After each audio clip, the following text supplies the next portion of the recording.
Hey, welcome back. Sports betting insight today. Pauly and Teddy, Tuesday, August 8th. Big game breakdown going to be the Dodgers and the Diamondbacks, the red hot Dodgers. Also, football's here, NFL Network Wednesday, the Texans and the Panthers. Deep dive part 2, how to beat and bet NFL preseason. Bad beats, bad bets, bad for the books in a second. We start with, look at that picture. There it is. The kid nailed it. Teddy Covers with Johnny Manziel. As this story blew up yesterday as he was down at the betting conference in Costa Rica with you. Yeah, but the story hasn't stopped. It's still on the front page of ESPN right now. TMZ, Bleacher Report, USA Today, on down the line. And the thing that surprised me, shocked me really, is that the fact that Johnny Manziel was talking at a gambling conference. That's not the story. The story is what he said about Colin Kaepernick, that he wants to get back in the NFL, that he wants to get into coaching if he can't get back in the NFL, et cetera, et cetera. The gambling, the fact that Manziel is talking at a gambling conference, a complete non-issue. ESPN's linking to the video from IFBC. This is good news, Pauly, not bad news. And I'm excited to see the story go viral. You have a lot of followers. What was the retweet action after you sent the picture out? Good? I don't think that I've ever gotten more play off a tweet that I've ever sent than the picture of me and Johnny Manziel. I mean, the impressions and the likes. It got a ton of play. And people, again, it's something that was sent out, Friday night or Saturday? I don't even remember what night I sent it out. People are still talking about it. It's Tuesday. The Manziel story has legs. And obviously it's something that the national media has picked up on, even though he was speaking at a gambling conference, an NFL guy. Fun times we live in, Pauly. Things, what am I saying? The times, they are changing. Let's just put it that way. Well, it's going to be legal soon. We know that. All right. Bad beats, bad bets, bad for the books in a second. I thought a bad move by the Dolphins. They give Cutler 1 year, $10 million deal, loaded with incentives. They bring him out of the broadcast booth. I think Tannehill, Cutler, Moore, the same guy. Matt Moore is liked and respected in that locker room. I would have stayed with him. With the injury news to Tannehill, their Super Bowl odds dropped from 50-1 to 80-1. Your thoughts?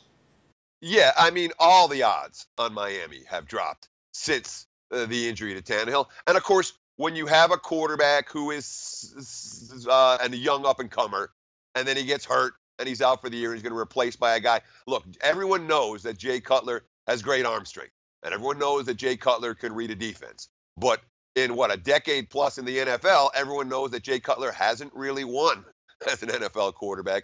And despite his raw physical skills, he has the leadership abilities of, a Jeff George or something. So I do believe that the odds merited being dropped. And the one that stands out to me, of course, is the win total. From 7.5 down to 7 to make the playoffs is down. The odds to win the AFC East, which 8-1 to begin with, a little bit not very rich, let's put it that way. But, I mean, Miami was lined as a sub-500 team before. They're still lined as a sub-500 team, but certainly the perception of Cutler versus Tannehill has created maybe some value if you do like the Dolphins with Jay Cutler at QB, because obviously the money is pouring in the other way.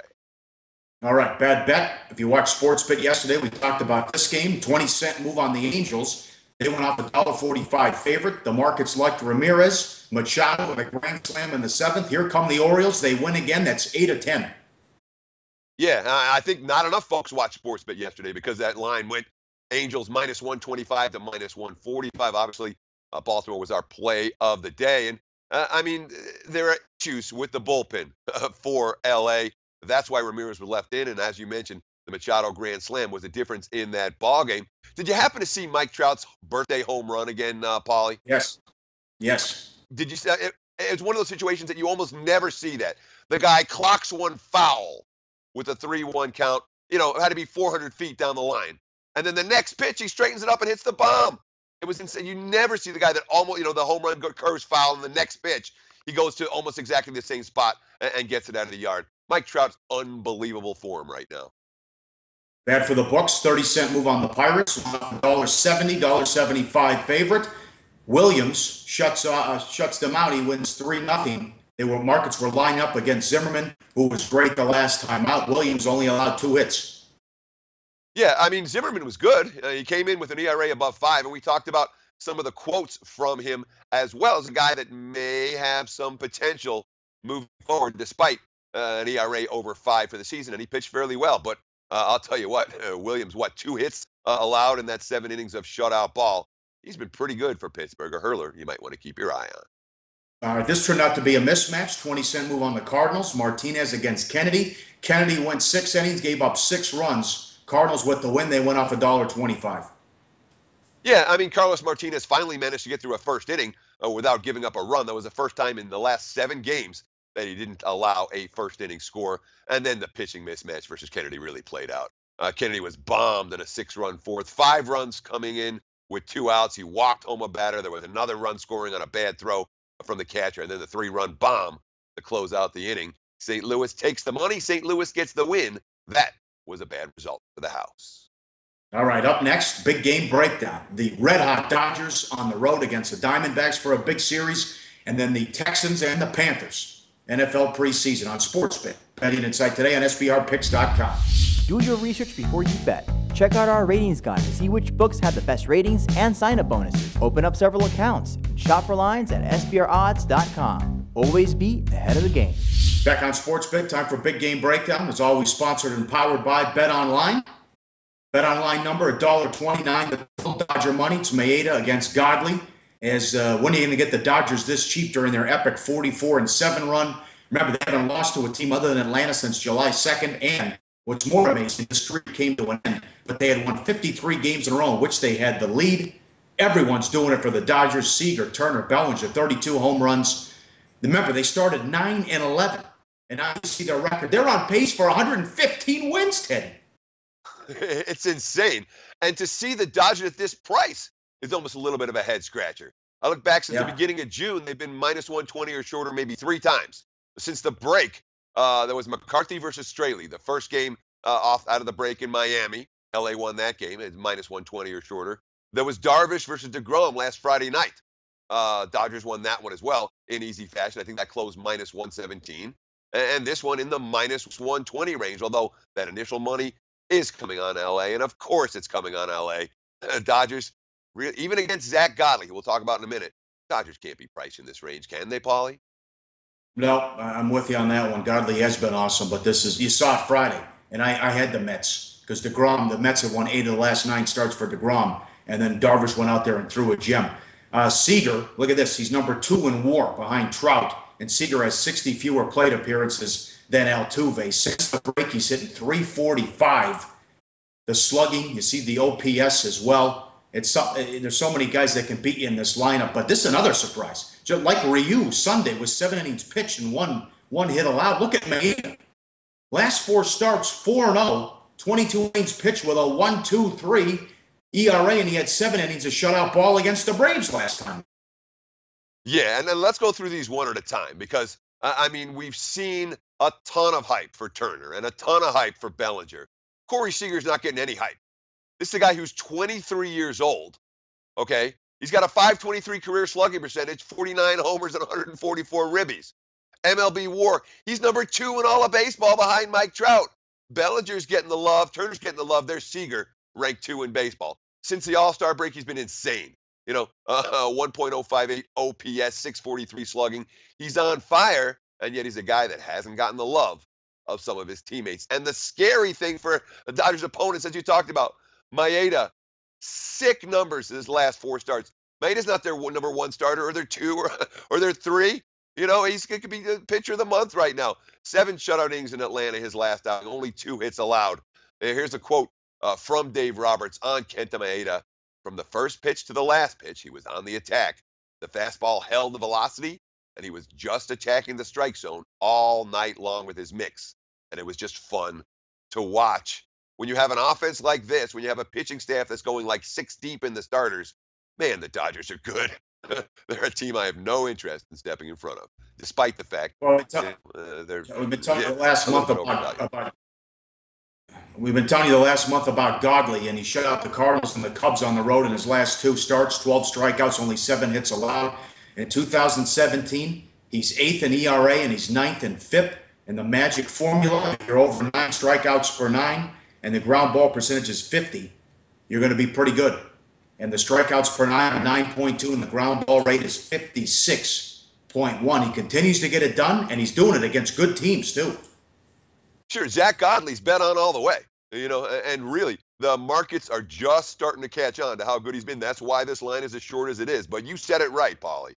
If you're averaging over a strikeout per inning and averaging over a 50% ground ball rate, you're going to be not just good, potentially elite. The markets are going to flock to you. And Godley, obviously, with the 9.2 strikeouts per 9 and the 56% ground ball rate, the markets are flocking to this guy. And they're making money with him. Fascinating game for tonight, but not one I'm going to have any action on, Pauly. This is one for the eyes, not for the wallet. All right, check out the bonus page, sportsbookreview.com, for the latest and best offers to open a new account today. Game number 2, bet online number, Texans and the Panthers, Wednesday, NFL Network. The bet online price is $3.36 the total, although there's 2 and 2.5s out there. And the Texans will start Savage at quarterback, but O'Brien. Now, it's interesting. Hopkins said he wants Savage to be the starter, but everyone else saying the right things. O'Brien is blown away by how good Watson looks in practice so far. Yeah, I mean, look, the Houston Texans have spent the last, how long Savage been in the league now? 3 or 4 years? They basically spent every offseason trying to make sure that Tom Savage doesn't start for them, including taking Deshaun Watson in the draft this season. But that being said, Savage is certainly serviceable. He's someone who can throw the ball downfield. He's not inept at a quarterback. Let's get Bill O'Brien's quote about what this quarterback rotation is going to look like on Wednesday night. Quote, Tom's going to start the game. Deshaun and Brandon will play. You have no idea how the game is going to play out. How long is this drive? How long is that drive? You have to play it by ear relative to how the game goes. So the playing time, not necessarily specific for the QB rotation. We do know Savage is going to start, and I'm confident we're going to see plenty of Deshaun Watson after halftime. Savage, only 2 career starts. His goals, quote, I think just consistency. Ultimately, we've got to score points. That's what I want to accomplish on Wednesday, and then protect the ball. You're not going to get Cam Newton. Still not throwing a lot of practice. Derek Anderson, 13-year vet, has been around for a long time. And we'll see. I would expect a lot of Anderson and also Joe Webb in this one as well, which we'll talk about coming up. But you like a third-string guy who's mobile in the preseason and can just take off and run when there's nothing there. Well, it's such a difference maker when you're talking about third-string offenses versus third-string defense. Remember, most of the point spread results are going to be decided after halftime. Point spread winners or losers. Occasionally you have a game that's 28-3 at the break, and that's it. But the majority of preseason betting decisions will be decided in the second half. So what do you want in the second half? You want a quarterback that can create, not a quarterback who's a statue in the pocket. Defense, especially week 1. Defenses are going to make mistakes. Receivers are going to run wrong routes. Blocking is spotty at best. When you have a QB who can scramble on 3rd and 7 and pick up a first down, it makes a huge difference toward moving the offenses in the second half of these ball games. You talked about Derek Anderson, a guy who's going to get extended playing time here against a first-string defense, or at least some first-string defenders. Good work for him. And with a combination of Joe Webb for Carolina and Deshaun Watson for Houston, 2 guys who can make plays with their feet as well as their arms. I think it's a bonus in the second half for this ballgame. We'll get back to this one when it comes to play of the day time. All right, up next, the deep dive. We'll finish it off, part 2, how to beat and bet NFL preseason on SportsBet. Betting Insight today and SBRpicks.com. Go to SBRodds.com. Browse, compare, and shop live odds available at top online sportsbooks. Wrapping up on SportsBet, Betting Insight today, Pauly and Teddy. Time for the deep dive. Part 2, NFL preseason, how to beat it, how to bet it. All right, let's start here. There are 5 first-time coaches now. So we've got to pay special attention, close attention to what they say, because a lot of these guys, you saw what Doug Peterson did last year, but a lot of these guys want to win, especially at home. I think it's important to win in front of the home fans, Teddy. Absolutely. So let's just identify the coaches. Of course, we have Vance Joseph in Denver, Anthony Lynn for the LA Chargers, Sean McVay for the LA Rams, Sean McDermott in Buffalo, and Kyle Shanahan in San Francisco. Now, Lynn, McDermott, McVay, they're all at home this week. Those tend to be bet on or pass type situations with a new head coach. But the ones I like best are a new head coach who returned home off a loss. Shanahan's on the road this week. If they lose, Denver has bet on potential next week. And Joseph doesn't get a home game until week 3. If they're 0-2 going into that game, they certainly have potential as a bet on team in that contest. No, don't be worried. This is preseason only. Don't be worried about 3. Not really a key number here. You tell us what the key numbers are, Teddy, because the last thing these guys want is overtime. So the coaches are going for 2 to avoid putting it on 3. Yeah, exactly. I mean, yesterday on Sportsman, we did preseason betting 101. We didn't get into the intricacies of what numbers really matter in August. These are what numbers really matter. +3, -3. Not important, not relevant, not something you want to pay for. You know, the markets oftentimes still look at a +3 or a -3 like they do in the regular season, but you don't see tie games in the fourth quarter because when you have a tie game in the second half and somebody scores, they're going to go for 2. The key numbers in games where coaches don't want overtime, +or -1, +or -2. Those are the quote-unquote key numbers in preseason. Huge difference between -2.5 and -1 in August. Figure the difference between -2.5 and -3.5. 1s and 2s, the numbers you want to watch for. Are you always talking about cluster injuries here? Look for the cluster injuries on the O-line, the D-line, the secondary, and wide receiver position. Yeah, sure. And I mean, and the teams that are injury riddled in general can be a big problem in August. One team I've got my eye on as a potential bet against this month is going to be the Baltimore Ravens. No team has had a worse training camp in terms of injuries. No team can afford additional injuries less than Baltimore. Their number one priority has to be keeping guys healthy and keeping guys safe. So when you see these cluster injury problems, and this is something when you're looking for those coaches' quotes, yeah, we got a problem on our offensive line. Oh, our secondary's all banged up. These are very meaningful quotes in August. Pay attention to them moving forward, and you can make yourself a few bucks. All right. Explain why the backup quarterback battle is more important than the starting QB battle. Well, I mean, that's the funny thing is that the markets are going to always react to, oh, the starting QB battle, you know, Savage Watson for Houston as a prime example, that the starting QBs are going to get all these reps and everyone's primed to win and play their A game. That's great. But the starting QB and his and the guy he's battling for the job with, they're not going to be in the game after halftime. They're not going to be in the game when the point spread results are decided. That's why the real battles for the number 2 job, probably better ATS than the battles for the number 1 job at the QB. Then you have your second string and your third string firing away in the second half of these ball games, or after the first quarter of these contests, and you get them moving against the second and third string defenses. A starting QB battle, sometimes the pressure's too much. Those second and third string battles, that's where you can expect lots of opportunities for those quarterbacks to make plays because the coaches got to see what they can do. And of course, those are the opportunities that are largely going to take place in the second half. I'm always looking for a second or third string QB battle come August. Those tend to be bet on teams. All right, back to the web discussion. Here's your mobile quarterbacks making a difference with the third string offense. Yeah, it makes all the difference in the world, Pauly. It really does. When you have a QB who can create something out of nothing, and that means he's mobile. That means a guy who can scramble on 3rd and 7 when everybody's nobody's open downfield, and he can juke and make a move. That's huge because the guys who are statues, the drop back passers in the pocket, the third string offenses are ugly. They really are. The blocking isn't there. The route running isn't there. A mobile quarterback in the second half, and particularly in the fourth quarter of these games, makes all the difference. You've been doing this a long time. How do you decipher coach speak?